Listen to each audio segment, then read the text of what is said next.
നമസ്കാരം. ഈ 2 ദിവസങ്ങളായി കേരളത്തിനെ ആകെ ഉലച്ചുകൊണ്ടിരിക്കുന്ന justice Hema commission report. Cinema മേഖലയിൽ നടക്കുന്ന സ്ത്രീകൾക്കെതിരെയുള്ള അതിക്രമങ്ങൾക്കും മുതലെടുപ്പുകൾക്കുമെതിരെ ശക്തമായ റിപ്പോർട്ടാണ് ഹേമ കമ്മീഷൻ വിലയിരുത്തിയിരിക്കുന്നത് എന്നുള്ളതാണ് നമുക്ക് എല്ലാവർക്കും അറിയാൻ കഴിയുന്നത്. പക്ഷേ ഈ കമ്മീഷന്റെ റിപ്പോർട്ടുകൾ പൂർണ്ണമായും ജനങ്ങളിലേക്ക് എത്തിക്കുവാനോ അല്ലെങ്കിൽ ബന്ധപ്പെട്ടവർക്കിലേക്ക് എത്തിക്കുവാനോ കഴിഞ്ഞിട്ടില്ല എന്നുള്ളത് ഏറ്റവും വ്യസനമുള്ള ഒരു സങ്കടകരമായ ഒരു കാര്യമാണ്. എന്തുകൊണ്ടെന്നാൽ സ്ത്രീകൾക്കെതിരെ നടക്കുന്ന അതിക്രമങ്ങൾ സിനിമാ മേഖലയിലാണെങ്കിലും മറ്റു മേഖലയിലാണെങ്കിലും അതിക്രമങ്ങൾക്കെതിരെ ശക്തമായ നടപടികൾ ആവശ്യമാണ് എന്ന് പറയുന്നവർ തന്നെ ഈ അവസരത്തിൽ മിണ്ടാതിരിക്കുന്നൊരവസ്ഥ വന്നിട്ടുണ്ട്. പക്ഷേ ഏറ്റവും വലിയൊരു ഡെവലപ്മെന്റ് എന്ന് പറയുന്നത് ജസ്റ്റിസ് ഹേമ കമ്മീഷന്റെ മുഴുവൻ റിപ്പോർട്ടും മുദ്രവെച്ച കവറിൽ സമർപ്പിക്കുവാനായിട്ട് ഈ ഇന്നലത്തെ ഹൈക്കോടതി നൽകിയ നിർദ്ദേശമാണ്. ഹൈക്കോടതി ഇത് പരിശോധിക്കാൻ പോവുകയാണ്.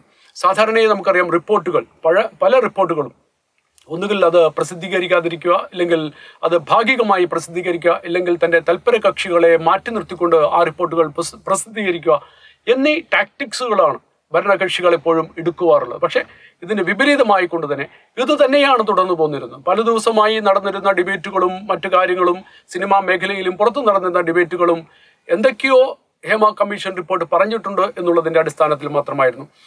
ആരാണ് കുറ്റവാളി എന്ന് പറയാതെ ജനറലായിട്ട് എല്ലാവരെയും ചേർത്ത് പറയുമ്പോൾ യഥാർത്ഥത്തിൽ നിരപരാധികൾ വരെ കുറ്റവാളികളെന്ന് ചിത്രീകരിക്കപ്പെടുന്ന ഒരവസ്ഥ മാറുവാൻ ഒരുപക്ഷെ ഹൈക്കോടതിയുടെ ഈ നിഗമനം അല്ലെങ്കിൽ ഈ നിർദ്ദേശം സഹായിക്കും എന്ന് നമുക്കറിയാം. സ്ത്രീകൾക്കെതിരെ നടക്കുന്ന ലൈംഗിക അതിക്രമങ്ങൾക്കും ഒരു അവസരം വേണമെങ്കിൽ വഴങ്ങിക്കൊടുക്കണം എന്ന് പറയുന്ന നീചമായ ആ സംഗതിയും നമ്മുടെ കേരളം ഡിബേറ്റ് ചെയ്യേണ്ടത് പ്രബുദ്ധരാണ് എന്ന് നമ്മൾ സ്വയം അവകാശപ്പെടുന്നവരുടെ ഇടയിൽ തന്നെയാണ് ചില മുഖംമൂടികൾ ഇതിന്റെ പ്രകാരം അഴിഞ്ഞു വീഴുമെന്ന് നമുക്ക് ഉറപ്പാണ്. അത്തരത്തിലുള്ള മുഖംമൂടികൾ അഴിഞ്ഞു വീഴേണ്ട സമയം അതിക്രമിച്ചിരിക്കുന്നു. ആരാണ് കുറ്റവാളി, ആരാണ് കുറ്റം ചെയ്യാത്തവർ എന്ന് കൃത്യമായ ഒരു വിലയിരുത്തൽ ഹൈക്കോടതിയുടെ ഈ നിഗമനത്തിൽ ഉണ്ടാകട്ടെ. ഇല്ലെങ്കിൽ ഈ റിപ്പോർട്ടുകൾ സമർപ്പിക്കുന്നത് വഴി ഹൈക്കോടതി എടുക്കാൻ പോകുന്ന നടപടികളിലൂടെ ഉണ്ടാവട്ടെ എന്ന് നമുക്ക് പ്രത്യാശിക്കാം. സർക്കാരിന്റെ ഉത്തരവാദിത്തമായിരുന്നു ഇത്. തീർച്ചയായും ഈ റിപ്പോർട്ട് കിട്ടിയപ്പോൾ പോക്സോ വരെ കേസിന് എടുക്കാൻ പറ്റാവുന്ന രീതികളുണ്ട് അതിനകത്ത്, ഇല്ലെങ്കിൽ അത്തരത്തിലുള്ള മൊഴികളുണ്ട് എന്ന് പറയുമ്പോൾ അതുപോലും കണക്കിലാക്കാതെ സർക്കാർ ആരെയാണ് സംരക്ഷിക്കുവാൻ പോകുന്നത് എന്നുള്ളൊരു ചോദ്യവും ബാക്കി നിൽക്കുകയാണ്.